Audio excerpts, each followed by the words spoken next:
Saya nggak tahu apakah saya nggak sholat itu betul-betul tulus dari aku sendiri, atau jangan-jangan aku protes.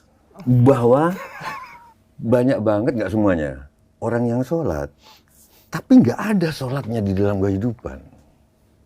Sholatnya itu hanya ritual.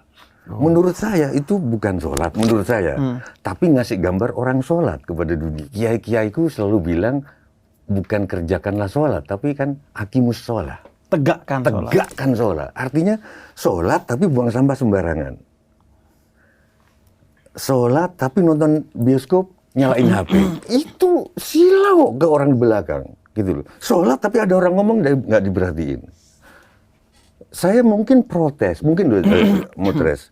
Yuk kita mulai belajar, yuk kalau ada orang berbuat baik, terimalah perbuatan baiknya itu. Misalkan Habib, orang tuanya sering ngasih makan, karena tradisi Habib. Nggak usah nanya, tapi orang tuanya salah.